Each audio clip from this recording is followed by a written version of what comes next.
Maggie Langford didn't usually stop for people on country roads. It's not because she was unkind. She donated to animal shelters, wrote generous checks at charity galas, and even funded a scholarship at her alma mater. But when you're used to the sound of honking taxis and the rhythm of sidewalk chatter, the eerie quiet of wide-open fields could feel unsettling. Still, something about the dusty red tractor pulled to the side of the road, steaming from the hood like it had just lost a battle with time itself, made her foot ease off the gas pedal. It was the third day of her reluctant countryside escape. Her therapist had called it a reset. She called it self-imposed exile. Either way, she had agreed to house-sit her friend's cottage in the sleepy hills of Vermont. No Wi-Fi, spotty cell service, just trees, cows, and her fully charged Kindle. As she slowed to a crawl, Maggie spotted the figure standing beside the tractor, broad shoulders, a tattered ball cap, and grease-stained hands clutching a wrench.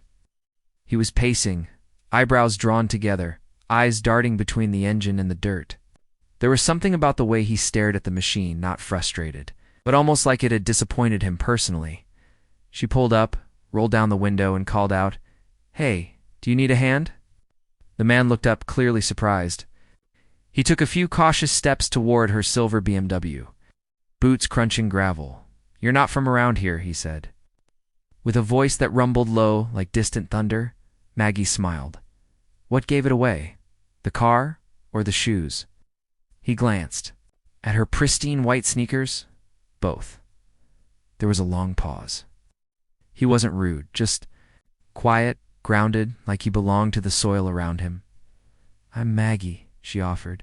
"You look like you could use some help." "I'm Will," he replied, "and I don't want to get you dirty." She stepped out anyway. The sun beat down on the dry earth, cicadas buzzing in the heat. "Believe it or not, I've changed a tire before." Will raised an eyebrow. "A BMW tire?" She grinned. "A flat is a flat." The two of them knelt beside the tractor. Will explained the issue. A belt had snapped, and the radiator was leaking. Maggie asked questions, genuinely curious, and before long, they were elbow-deep in tools and engine grease. Time melted away. Her ponytail slipped loose. His flannel shirt darkened with sweat. They laughed when she dropped a wrench. They argued playfully about whether duct tape had any place in mechanical work. And when Will's dog, Baxter, a golden retriever with a limp, ambled over to flop beside them, Maggie scratched his ears like they were old friends. As they worked, Maggie noticed things. The way Will spoke gently to the tractor, calling it "old girl." The way his hands were rough but careful. How he paused every now and then to look out over the golden hills like he was listening to something she couldn't hear. Eventually, the sun dipped low, casting amber light over the fields. They wiped their hands on rags and stood back, proud of their patchwork fix. "You might need a new part," she said. Will nodded. "Yeah, but you've got me another week. That's something." Reached into the tractor's side compartment and pulled out a mason jar of lemonade. Without asking, he handed her the first pour. "To the city girl who saved the day," said. Maggie laughed, clinking jars with him. "To the farmer who trusted her." They sipped in silence, watching as the horizon caught fire with sunset. "You know," she said slowly, "this wasn't in my itinerary." Will looked at her sideways. "You had an itinerary?" "Had a spreadsheet," he chuckled. "You're the kind of woman who wears perfume to the post office, aren't you?" "I'll have you know it's Chanel." They stood there longer than either expected. The evening breeze danced through the wheat fields, and for the first time in days, maybe months, Maggie felt still as they packed up. Bill offered, "You're welcome to come by the farm. I've got old engines, an even older dog, and a few questions I could use help Googling." She smirked. "No Wi-Fi, just cows and stars." She hesitated, and then "I'll think about it." Maggie returned the next day. And the one. After, some days, they worked on the tractor.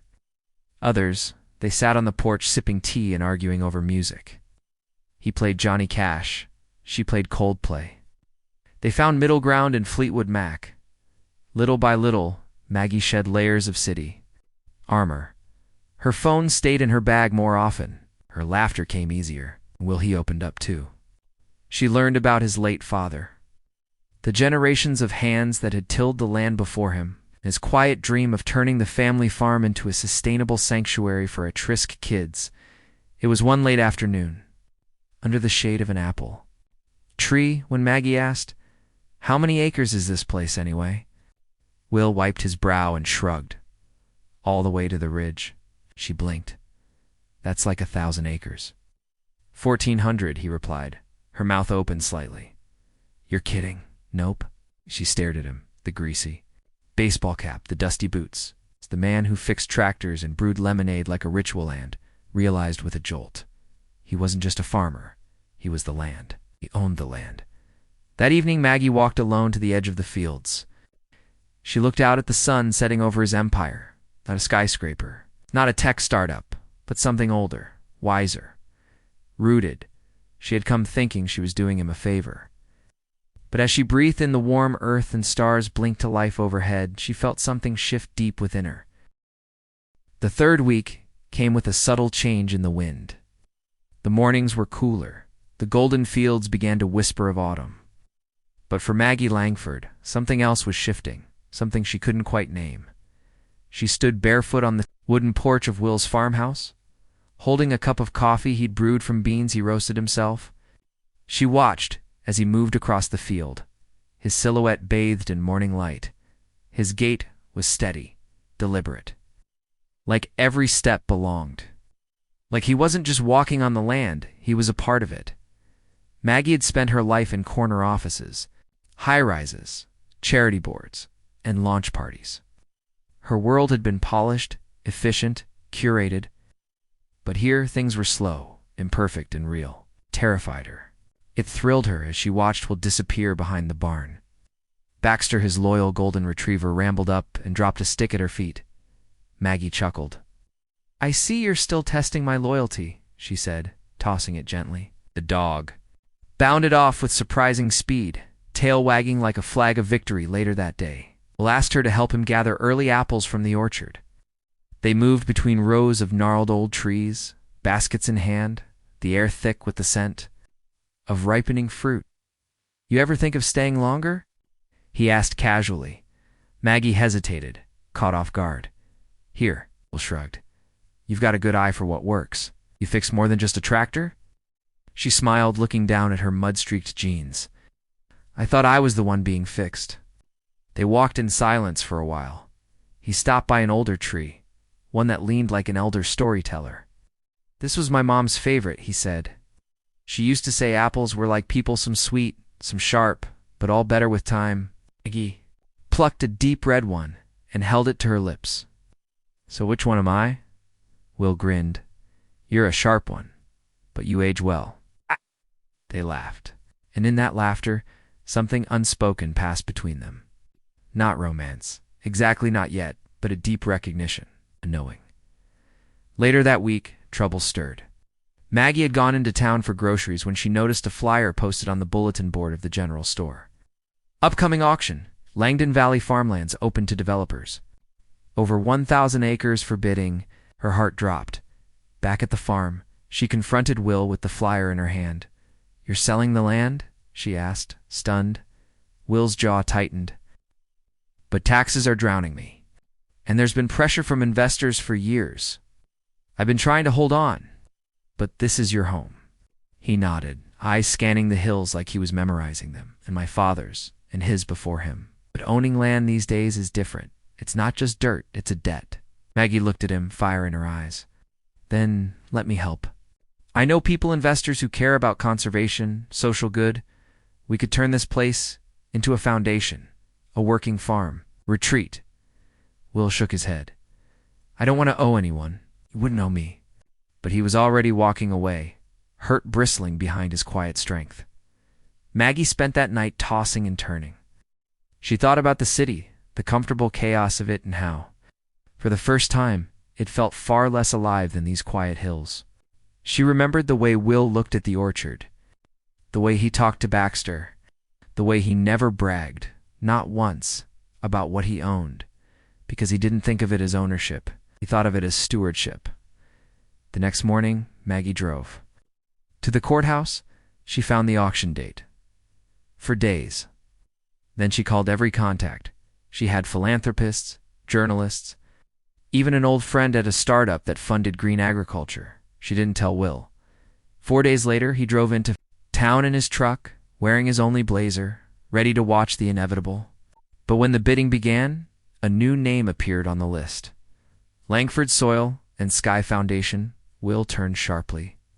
Maggie stood in the back row, her hair tied up, wearing worn jeans and boots, and holding a signed agreement.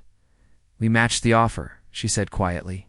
And the county agreed to designate the land a protected learning site for sustainable agriculture. "You'll still run the farm, Will, but now you'll have help." He looked at her, stunned. "We went behind my back. I went beside you. You just didn't know it." He stared at her for a long time, emotion flickering across his face. "Why?" Maggie's voice softened. "Because this place changed me. You changed me. And I wanted to give something back that meant something." He blinked. "I thought I was the one being helped." She smiled. "We both were." Back at the farm that night, under a sky full of stars, Will lit a small fire. They sat in silence, watching the flames dance, wrapped in old blankets and new understanding. "You didn't have to stay." "You know," he said.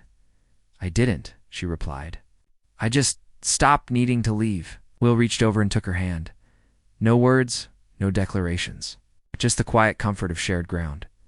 In the weeks that followed, the foundation began its first programs teaching city kids about planting, harvesting, and healing. Maggie helped write grants. Will lead classes. Baxter became the unofficial mascot. The city girl who had once fixed a tractor now helped fix futures. The farmer who had nearly lost everything now had more than he could count, not just in acres, but in purpose.